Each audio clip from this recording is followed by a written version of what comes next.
On the interaction between science and policy, I think a first thing to note is that macroeconomic science actually emerged from the need to address practical policy issues related to the Great Depression in the 30s.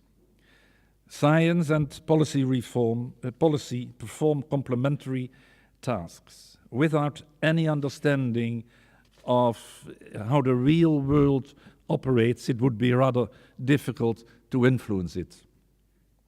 And similarly, it seems less relevant to understand what is going on if these insights are not used for better policies.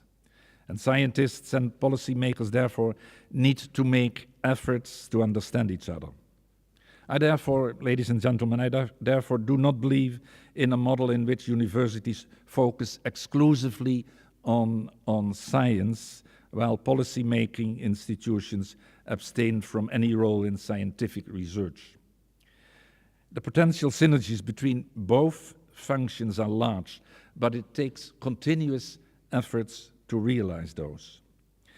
In the Netherlands, we have a really strong tradition of basing policies on scientific insights, thanks to the efforts made by Jan Tinbergen and the Netherlands Bureau for Economic Policy.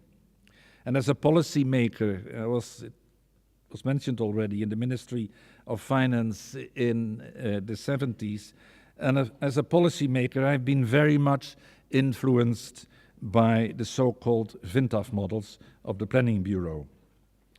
Influenced means in this context that I based my policy recommendations, for example, to former Minister of Finance Frans Andries, who is present here also today.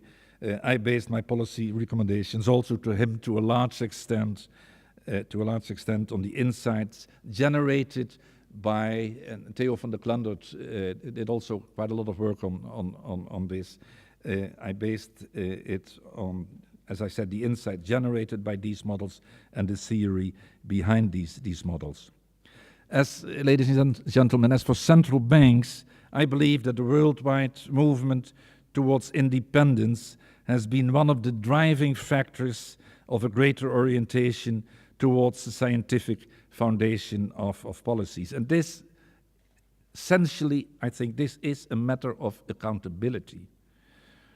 Being free from political influence and preferences, our legitimacy partly depends on it. And as such, we have, as central banks, we have found practical ways and means for fostering mutual understanding between science and policy. One is the so-called direct way.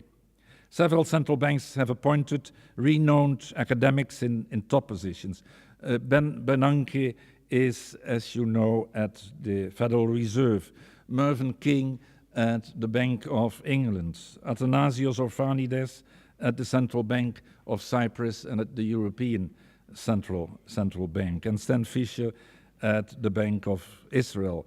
And we, in our central bank, they are less famous admittedly, but we in our central bank have several extraordinary professors at Dutch universities. And I've been one of them for 10 years.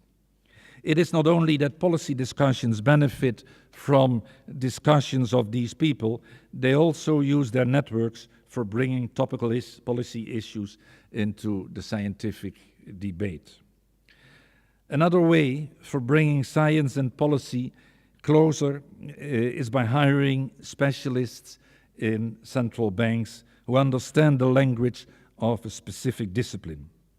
This is what we do at the Dutch Central Bank. We employ researchers in all fields that relate to our core tasks.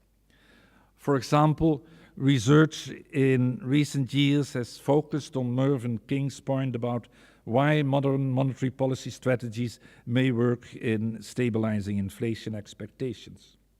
But it has also dealt with decision-making within committee structures, an extremely important issue for us in the context of the European Central Bank. It has dealt not only with committee structures, but also with economic modeling, payment system, behavioral finance. You stole from us, as I always say, Henriette Prast, and it has dealt with the efficiency of banks, financial conglomerates, and so on and so forth. Researchers at DNB actually have a challenging job in bridging science and policy.